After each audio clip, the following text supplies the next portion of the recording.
नमस्कार दोस्तों, स्वागत है आप सभी का जीके की इस प्रैक्टिस क्लास में, जिसमें दोस्तों हम जीके के टॉप 23 क्वेश्चंस करने वाले हैं। कितने दोस्तों? 23 क्वेश्चंस करने वाले हैं।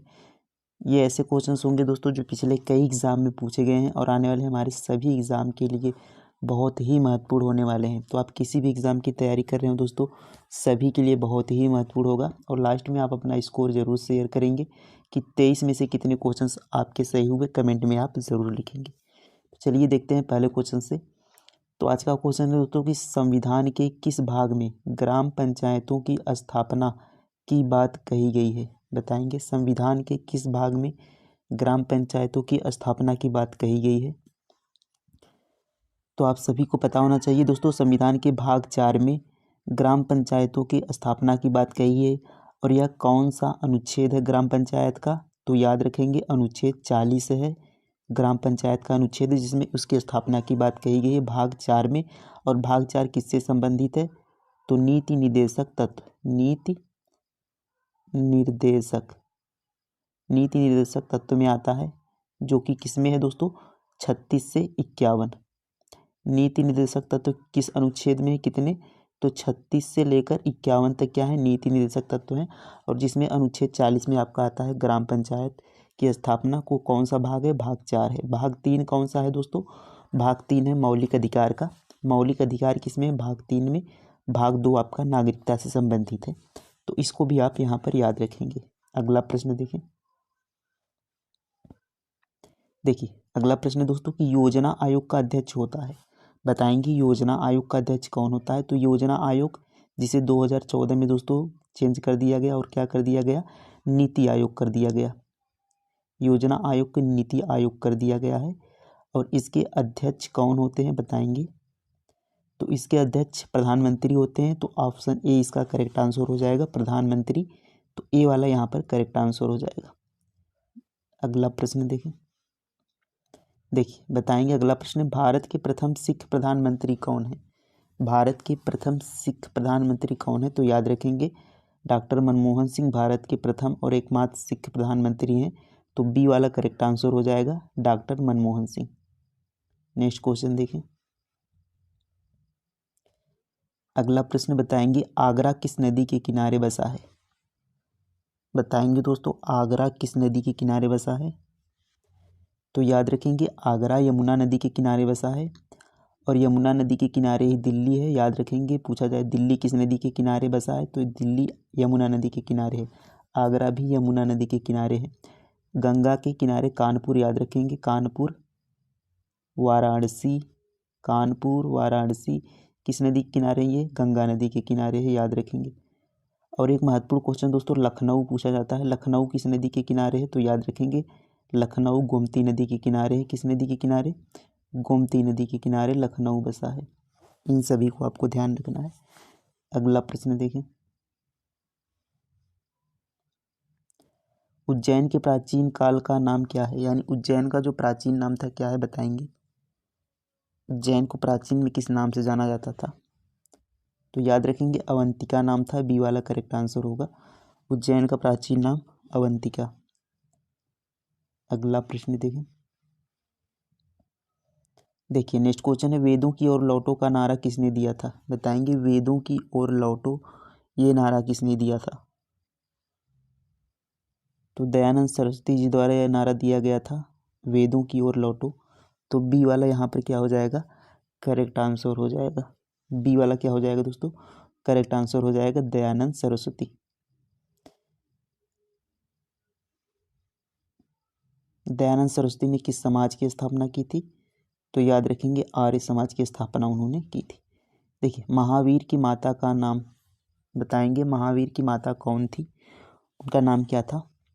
तो स्वामी महावीर की माता का नाम त्रिशला था। डी वाला करेक्ट आंसर होगा, त्रिशला उनकी माता का नाम था। यशोदा दोस्तों याद रखेंगे, यशोदा उनकी पत्नी का नाम था, यशोदा। प्रियदर्शी कौन थी? उनकी पुत्री थी प्रियदर्शी। अब देखिए महावीर स्वामी जैन धर्म के कौन से तीर्थंकर थे? किस नंबर के? तो 24वें नंबर के तीर्थंकर थे। अब जैन धर्म का वास्तविक संस्थापक पूछा जाए तो याद रखेंगे महावीर स्वामी जी जैन धर्म के वास्तविक संस्थापक थे। लेकिन अगर सिर्फ संस्थापक देखिए जैन धर्म के संस्थापक कौन थे? तो ऋषभदेव लगाएंगे, लेकिन वास्तविक संस्थापक पूछे तो महावीर स्वामी वहाँ पर लगाना है। अगला प्रश्न देखें,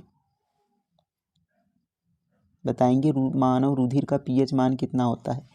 तो मानव रुधिर का पीएच मान कितना होता है, तो 7.4 मानव रुधिर का पीएच मान होता है। डी वाला करेक्ट आंसर हो जाएगा। तो आप सभी को पीएच स्केल पता होगा, जिसपे 1 से यहाँ पर 0 से यहाँ पर 14 तक अंक यहाँ पर अंकित होते हैं। तो यहाँ पर 7 पर क्या होता है, उदासीन होता है। क्या होता है, 7 पर जो भी उदासीन होता है, जल का पीएच उदासीन होता है 7। अब इसके इधर जाएगा 7 से 14 तक, यानी 7 के बाद और 14 तक, तो ये होता है क्षारी।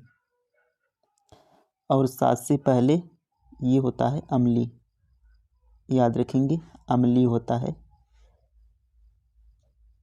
तो हमसे पूछा गया है कि रक्त का, तो रक्त का क्या है 7.4 है, यानी 7 से यहाँ पर इससे है, यानी यह क्या है, क्षारी है हल्का। तो याद रखेंगे, हमसे इसकी प्रकृति भी पूछा जाता है, रक्त क्षारी है या अम्लीय, तो आप बता सकते हैं यहाँ से रक्त क्षारी है, जिसका यहाँ पर पीएच स्केल पीएच मान 7.4 होता है। नेक्स्ट क्वेश्चन देखें, देखिए अगला प्रश्न, तवा किसकी सहायक नदी है। बताएंगे तवा किसकी सहायक नदी है ये। तो याद रखेंगे तवा नर्मदा नदी की सबसे लंबी सहायक नदी है। नर्मदा नदी की सबसे लंबी सहायक नदी कौन सी है, तवा, याद रखेंगे। गुप्त काल की सोने की मुद्रा को कहा जाता था। तो गुप्त काल में जो सोने की मुद्रा होती थी उनको क्या कहा जाता था, तो गुप्त काल की सोने की मुद्राओं को दिनार कहा जाता था। ये वाला क्या हो जाएगा, करेक्ट आंसर होगा दिनार।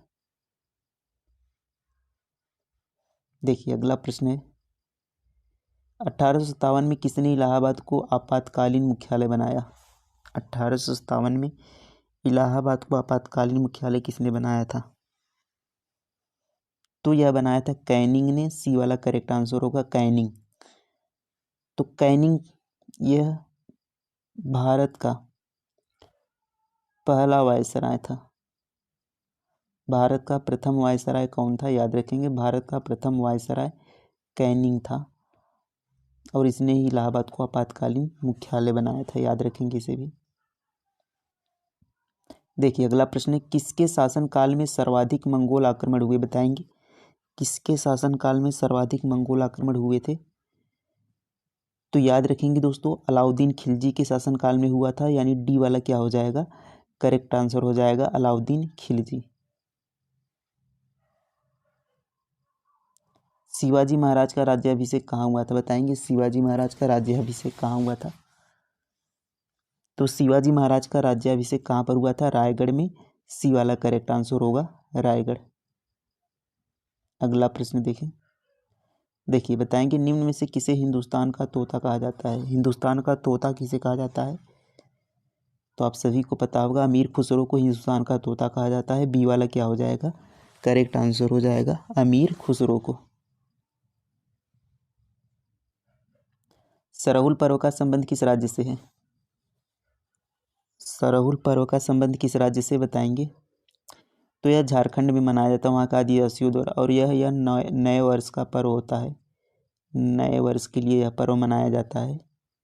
सरहुल पर्व कहाँ पर मनाया जाता है, झारखंड में, याद रखेंगे।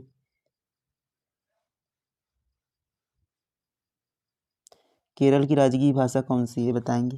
केरल की राजकीय भाषा कौन सी है, तो याद रखेंगे दोस्तों मलयालम केरल की राजकीय भाषा यहाँ पर है। मलयालम केरल की भाषा, डी वाला करेक्ट आंसर हो जाएगा। अगला प्रश्न देखें, भारत की प्राचीन भाषा है, भारत की प्राचीन भाषा कौन सी है। तो संस्कृत दोस्तों भारत की प्राचीन भाषा है। सभी भाषाओं की जननी कहा जाता है संस्कृत भाषा को, तो इसे भारत का प्राचीन भाषा कहा जाता है, याद रखेंगे संस्कृत। शिव कुमार शर्मा किस वादन के लिए प्रसिद्ध है, बताएंगे। शिव कुमार शर्मा किस वादन के लिए प्रसिद्ध हैं, तो ये संतूर वादन के लिए प्रसिद्ध हैं। सी वाला करेक्ट आंसर हो जाएगा संतूर वादन के लिए। गरीबी उन्मूलन किस पंचवर्षीय योजना में है, बताएंगे। गरीबी उन्मूलन का जो नारा दिया था, गरीबी हटाओ, यह किस पंचवर्षीय योजना में है। तो चौथी पंचवर्षीय योजना में दिया था गरीबी हटाओ का नारा, ये वाला करेक्ट आंसर हो जाएगा। सार्क का मुख्यालय किस देश में है? तो बताएंगे सार्क का मुख्यालय। तो सार्क का मुख्यालय कहाँ पर है? काठमांडू, काठमांडू नेपाल में, काठमांडू नेपाल में, यानी ये वाला करेक्ट आंसर हो जाएगा नेपाल। 1921 में मोपला विद्रोह कहाँ हुआ? बताएंगे मोपला विद्रोह कहाँ हुआ था? यह हुआ था आपका केरल राज्य में दोस्तों, डी वाला करेक्ट आंसर होगा। मोपला विद्रोह केरल में हुआ था।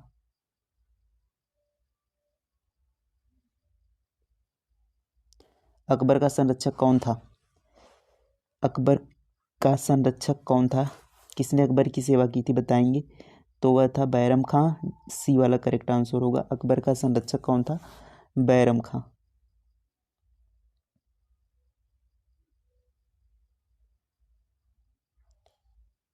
रक्त की मात्रा शरीर के भार, यहाँ पर भार लगा लेंगे, शरीर के भार का कितना प्रतिशत होता है? रक्त की मात्रा जो होती है शरीर के भार की कितना प्रतिशत होती है? तो यह लगभग 7% होता है दोस्तों। ये वाला करेक्ट आंसर होगा 7%। तो ये दोस्तों हमारे कंप्लीट होते हैं 23 क्वेश्चंस। कितने क्वेश्चंस आपने सही किए कमेंट में ज़रूर बताएंगे कि कितने क्वेश्चंस आज आपने सही किए। तो यह क्लास कैसी लगी आपको कमेंट में इसको भी आप ज़रूर बताएंगे। मिलते हैं अगले वीडियो में, तब तक के लिए दोस्तों थैंक यू, धन्यवाद, जय हिंद।